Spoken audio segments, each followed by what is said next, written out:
One of this year's college superstars was Adam Morrison of Gonzaga University. He was the nation's top scorer at 28 points a game, but he also drew attention for other reasons, ranging from his outward appearance, which includes a shaggy hairstyle and a trademark mustache, to his qualities inside, especially his determination. Adam has become a star athlete while coping with diabetes. We had a chance to spend time with him a few weeks before the draft when he was busy trying to help reporters understand his game. Hello, it's Adam. For myself, I think I'm more like a extremely poor man version of Dirk Nowitzki. I feel I can shoot like him, not as good as him, but, I feel like I had a smaller version of him, I guess. Nowitzki is one measuring stick for Morrison. Another just happens to be one of the best players in NBA history, Larry Bird. Morrison grew up idolizing Bird and has emulated his throwback mentality. Larry Bird follows his own shot. Very flattering to be compared to a player like that. I like to play that old school style of basketball and, use my head more than my, body when it comes to just try to outthink players. So I think I try to do that, but, then again, he was a three-time MVP, so I'm not putting myself in that category yet. While Bird was winning titles, Morrison was getting introduced to the game at an early age. Good. My dad was a coach, so it's pretty much the only toy I ever knew was basketball and a hoop, so yeah, I was playing when I was 2. Three-pointer. I feel offensively I'm the best player in this draft, and there's other areas, some guys are better, in some areas in the draft than I am. Obviously there's better athletes, there's better defenders, so I mean it's just a wide range of players in this draft. 3. With 14 games of 30 points or more last season at Gonzaga, Morrison has proven that he can score. He's also proven he can overcome a major health issue.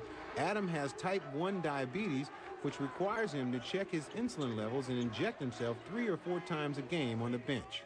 I guess one of the biggest questions, obviously, is diabetes.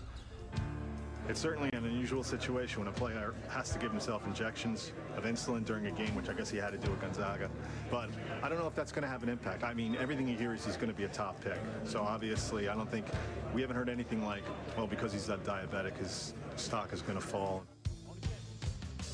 I make sure I'm on top of it and always doing the right thing. So, there's some times when your body is not 100% where you'd like it to be, but, it's 98%. So, there's not really a drawback to it.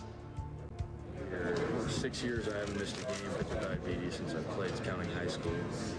So obviously there's difficulties, but there's not difficulties of making you sit out a game or come out.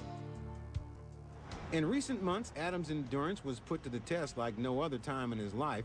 Like many prospects, he flew from city to city for high-intensity workouts with NBA teams to show that he was worthy of their consideration on draft day. Shut up. You get up early, you head to the gym, and then they have you do some tests, and then for about an hour and a half, you just play. Just put you through drills and just make you go all out, compete, so you want to. 1-1-1. Big part of the game is mental. You've always heard the term be mentally quicker than your man. If you're not the fastest person, so try to outthink them and beat them to spots. So, on the court when I'm moving without the ball, I try to, be mentally quicker than the other person. Randy, take Adam. He plays with a great deal of passion. I think when you talk about guys that are ready to contribute right away next year for whichever team picks him, he and Brandon Roy are probably the 2 most NBA quote-unquote ready guys.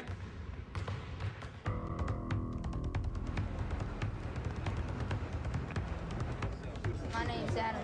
Oh, yeah? Your last name ain't Morrison? It's going to be a long night.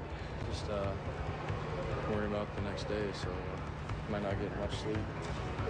It's a big one, huh? Yeah, real big, but threw in all the work and did all the time, so that's all you can do really is work hard and see what happens. Adam was now ready to bring his game and his mustache to the NBA. Now, the story behind it is that he and a friend were watching a classic Larry Bird game on TV when the friend bet him he would never grow a mustache like Bird. Well, Adam took the bet and grew the stash, but says he would shave it off if the team that drafted him asked him to.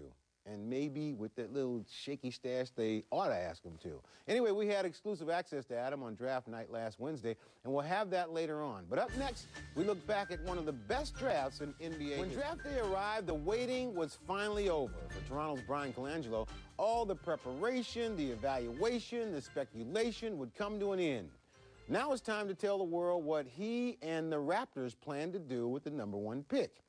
As for Adam Morrison, he knew he'd go in the first round, but he didn't know where, so it was time to make his way to the draft and find out what his future would hold.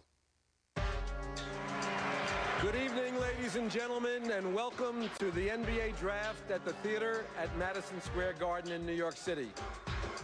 When Morrison first arrived at the Garden, he was more hungry than nervous. There's gotta be something to eat around here, huh? You got like chicken, some buffalo wings, chicken strips. I'm starving, I just got some. Yeah, good. Come on, dog, it's your world, man. Probably get a little nervous once the David Stern goes up, and then that's when we'll start all coming together. Meanwhile, in Toronto, Brian Colangelo was in the Raptors' war room fielding calls from teams around the league. Okay, let me ask you a question. Are we talking about a legit offer? You want to shake up the world tonight? When you hold the top pick, trade offers are always in play, and Colangelo was keeping an open mind. We're looking at all scenarios right now. It's a situation where we need to get better in a lot of different ways. We won 27 games last year, so trying to add the best possible player. Colangelo and his team would ultimately decide that the best possible player was a 20-year-old 7-footer from Italy. Since we're about 45 minutes away from the start of the draft, I think we're well on our way to making the right choice for the Raptors. Yes, with the first pick in the draft, 2006 NBA draft, Toronto Raptors will select Andrea Bargnani from Italy. Hey, you got it right. And Andre Bargnani plays on the perimeter, great shooter. The photo opportunity with the commissioner. Once Bargnani was selected, Morrison wondered what would happen next, and he got caught up in the excitement of the moment. What happened? Trade? So what is Portland got 4 and 7? And so who's going to Portland? So where's... Just enjoy this. Where's... You just, as much as just watch the draft. Who's going at 2?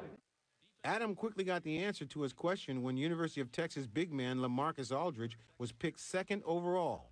Then Charlotte was on the clock.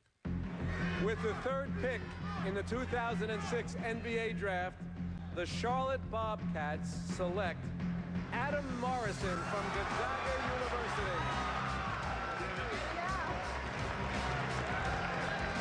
You know, obviously this is a big deal in my life and all these players' lives. This is something we've been working on since you started dreaming about basketball, and looking forward to starting. Congrats, man. Congrats, bro. We did it. We did it. We did it. Get excited, fellas.